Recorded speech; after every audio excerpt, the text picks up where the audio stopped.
All right. So, Ms. Countryman, if you will, I want to give you a couple of minutes just to tell everyone about yourself, give them a little background and about your campaign. Sure. Thank you for the opportunity to speak with you today and all the voters that will be watching this. My name is Sara Countryman. I'm currently the second term mayor of the city of Montgomery. I have been in Montgomery County for about 10 years. I'm married to my husband and together we have 3 kids. I've been in the IT industry for 20 years, breaking down silos and bringing collaboration to the table from the CEO down. I've also had quite a few accomplishments as the mayor here in the city of Montgomery. We have successfully trademarked birthplace of the Texas flag. We now give Texas flags out to all brand new water accounts within the city. We also have a comprehensive plan. When I got to the city, there was no vision or destination or plan. So I like to have a plan. I like to know where we are today, what does success look like, and then how do we work towards that? What needs to happen?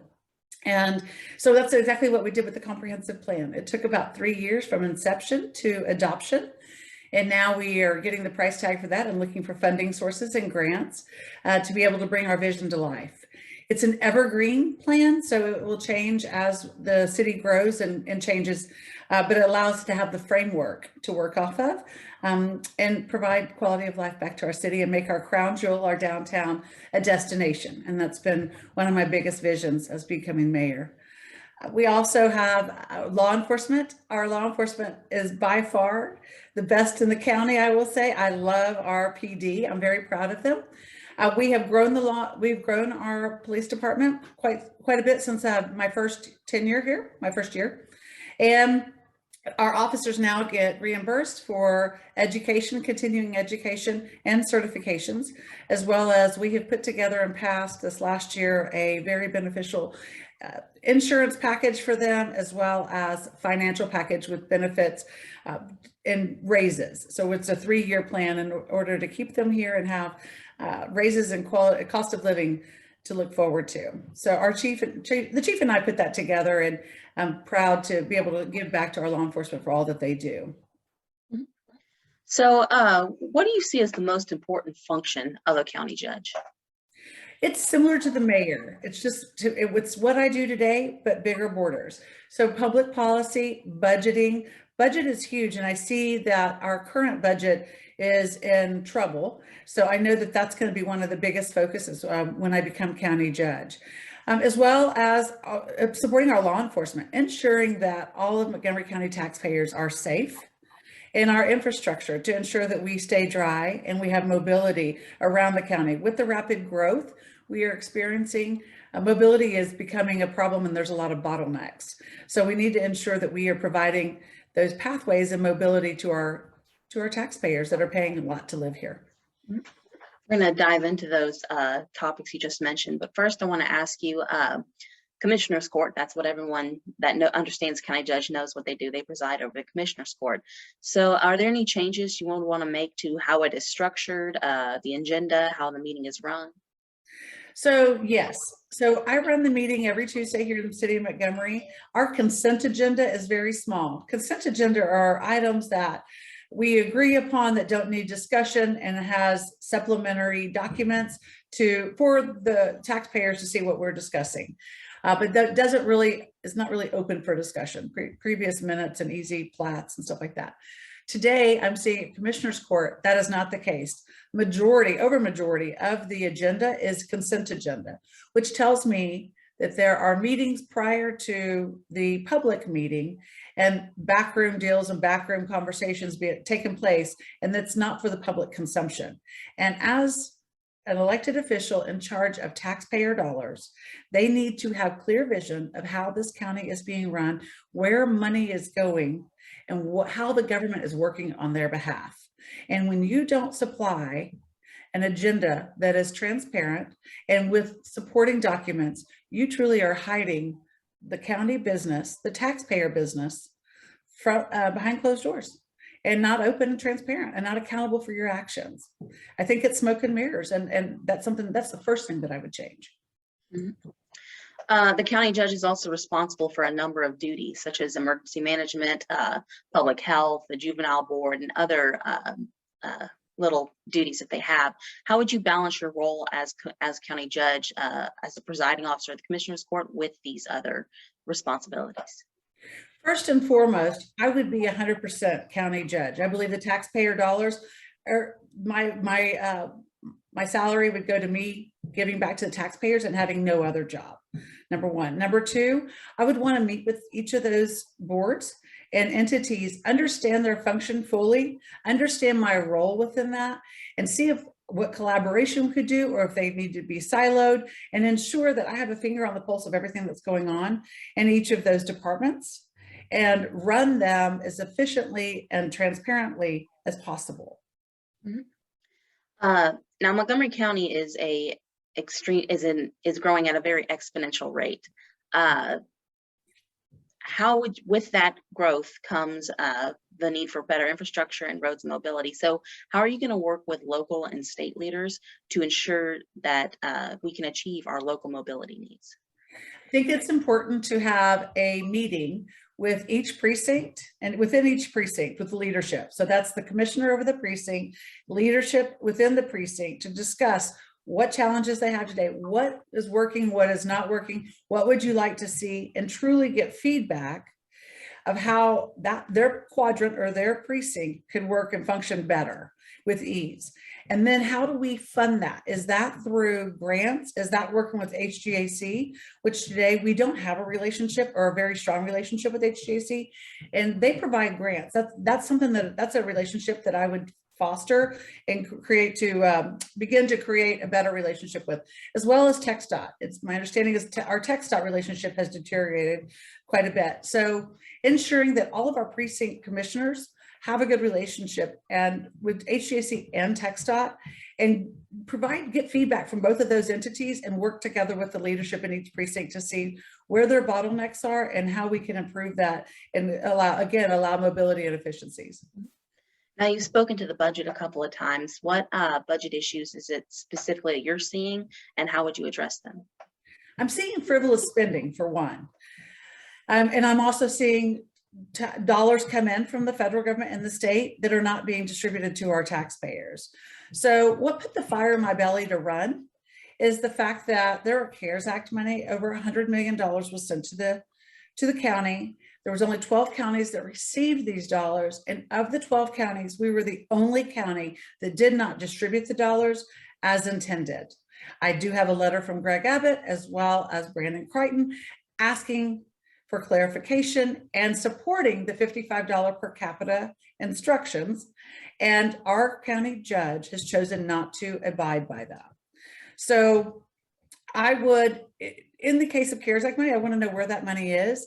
And if it's still available, let's go ahead and distribute it properly, as well as the ARPA funds. I'm seeing a $500,000 tent that's been erected one time. We are paying for security and a personal driver for the current county judge. That is not taxpayer issues or problems, and that needs to come off of our budget now. Forklifts and trucks. I see a lot of expense with vehicles that are for county officials and county employees that are not necessary. There's a take-home program that is going on right now in the county. And quite frankly, I think that that's somewhere where we could cut cost and wear and tear on vehicles and have more of a vehicle sharing program. If you're out on county business, you get to drive in a county car, but going up to and from work, just like most Americans and most Texans and most Montgomery County residents, you use your own vehicle. If there's any kind of resource sharing amongst the precincts, I'd like to also explore those opportunities. All right.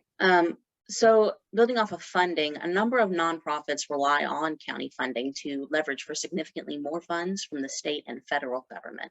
How will you handle the relationship between the county and those nonprofits and the funding for those nonprofits like Meals on Wheels? I just toured the Meals on Wheels facility, and I did not realize all that they give back to our community. What an organization. I also learned that they are the benchmark out of 5,000 chapters in the United States that Montgomery County has got the benchmark. And I'm so proud of Summer and what all she's done and her team. So with that, yes, there are nonprofits that are allowed to get state and federal funding when the county gives them dollars, and it helps them maximize and get bigger funding. I support that.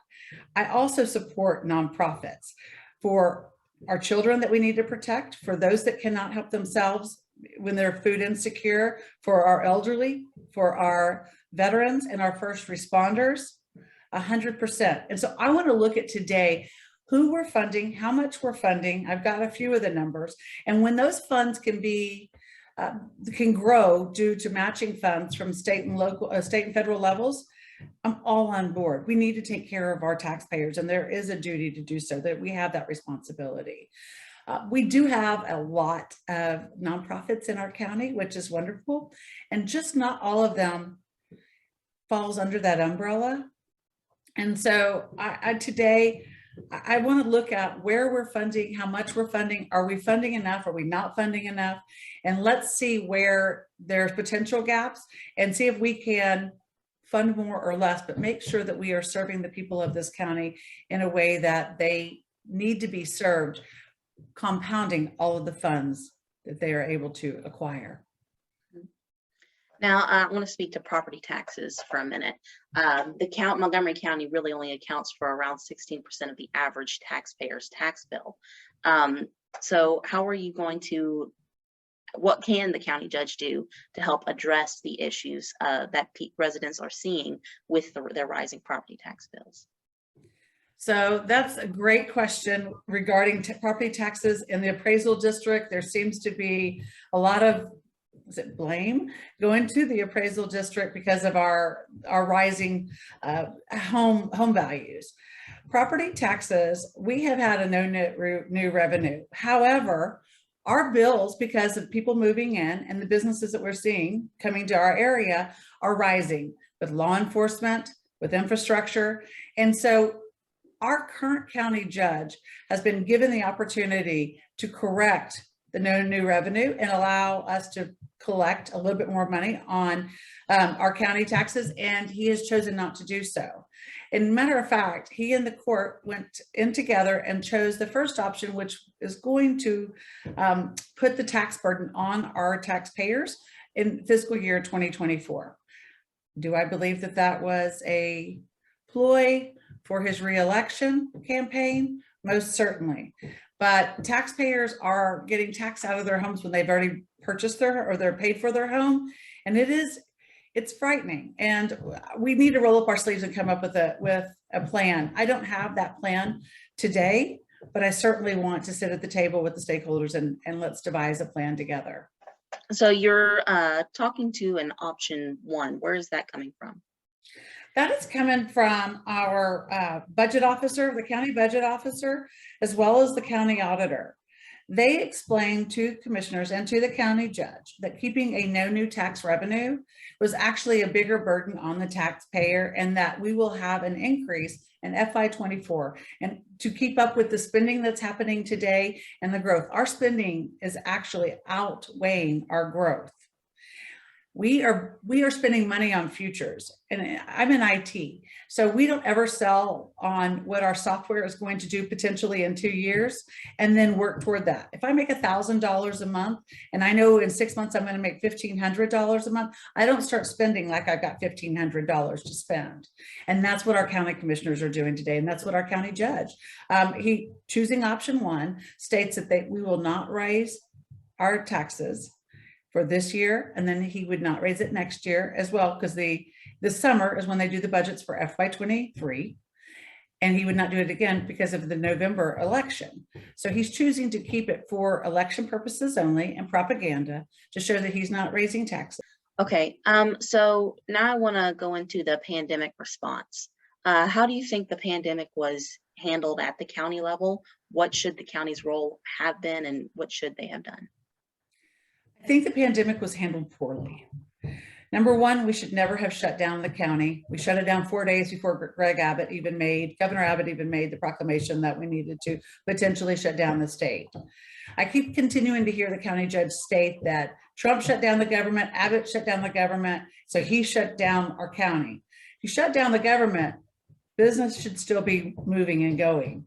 If the government employees stay home, that does not mean businesses need to stay home. So we have so many independent business owners and workers in this county, and they rely upon that paycheck, and shutting down the county for the nearly 4 weeks that he did hurt businesses, churches, and our taxpayers. Not only that, but we sent back $7.1 million in rental assistance to the state because, quite frankly, he was too lazy and uninterested in helping our renters in this county, and even stated that we just, quite frankly, don't have that kind of taxpayer here. I have heard from multiple people that it was extremely hard to get in touch with his office and even go online to even put their name in to get assistance. So that was the taxpayer paid not only with the shutdown and at 11:59 p.m. curfew. Mr. Keogh has picked winners and losers, who's essential, who's not essential. And then he also stated in a debate that if you were out past 11:59 p.m., you were bad people. The good people would be at home. He's hanging titles on the taxpayer that are out here creating the money, creating the jobs to pay his salary, quite frankly, and to keep this county alive.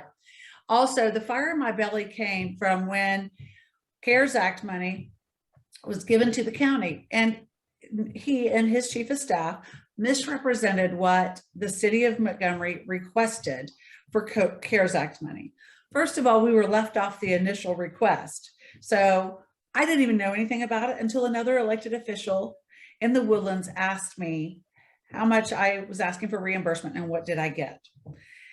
The $55 per capita did not get dispersed properly. They stated an amount 5 times greater than what I actually asked for. Why are you misrepresenting $15,000? If you were misrepresenting that, what else are you misrepresenting? Out of a $350 million budget, if $15,000 is in question, we're in trouble. So during the pandemic, what did you do within the city of Montgomery? How did you handle it at the city level? Did not shut down our town, did not order a mask mandate. I let everybody be open. If you can be open, please be open. And then I personally went to our restaurants and purchased a massive amount of meals, kept some, and also fed our officers, fed our first responders, fed our firefighters daily. Montgomery County is growing at a rapid rate, and with that growth also comes a natural increase in crime. So what are you going to do to ensure the needs of our law enforcement and first responders are met to handle that increase and continue to maintain the level of safety we've come to know in Montgomery County? I love the fact that our county has got a reputation of don't come here if you think you're going to get away with it. First and foremost, I want to meet with our constables and our leadership within the law enforcement, the constables in the sheriff's office. What is working? What is not working? What could we do better? What tools do you need? How do we ensure that we keep the officers, the good officers that we have? It's $22,000 on the taxpayers' back each time we get a new officer on the payroll. And if we have rotating doors, that's taxpayer money going out the window. We need to train our officers and keep them here in retention. So that's with education, paying for continued education, and that's also providing good benefits. But I would want to meet with leadership, find out what's working, and then devising a plan together. How can we ensure that our residents and our taxpayers are safe, and that those counties around us know not to come here to be bad actors? I would love for Harris County to know there's an iron wall between us. You come here, there will be repercussions and consequences. Is there anything else you would like people to know about you or your campaign or the office? I'm about transparency and accountability. I'm the people's candidate. I'm representing the people. I want the people to know my door is always open. I do not shy away from phone calls, from emails. Stop me on the street. I will be more than happy to have a conversation. I want you to know you would not have to pay for a personal driver for me. I would never, ever hurt law enforcement. I've not been criminally convicted of a DWI. I am here for you. I would never hide how the county is spending their money and making up false platitudes and basically one-liners to address questions. A security guard has been purchased, or the Commissioner's Court okayed a security guard to be a buffer between the county judge today, because taxpayers have questions and he quite frankly doesn't want to answer them. I wouldn't do that. As the people's candidate, I'm available to you. I'm happy to speak with you. Approach me at any time. That's what the city does today. I will never shy away from a conversation. And if I don't know the answer, I will get the answer to you and get back in touch with you. Being the city of Montgomery mayor, people often believe that I am the mayor of the county, and they email me all the time with questions. I simply email back who they need to contact and ensure that they've got a warm handoff. Currently today, I'm hearing from all over the county, that's not how the current county judge operates. There's a lot of red tape. There's a chief of staff that tries to mitigate any direct communication and quite frankly doesn't even call people back and doesn't make him available. And that's got to stop. As an elective servant, not a politician, but as a servant, you are here to serve. And that's what I want to do for the Montgomery County taxpayer. All right. Thank you very much for your time today, Ms. Countryman. I appreciate the opportunity. Countryman for countyjudge.com. All right. Thank you very much. Thank you.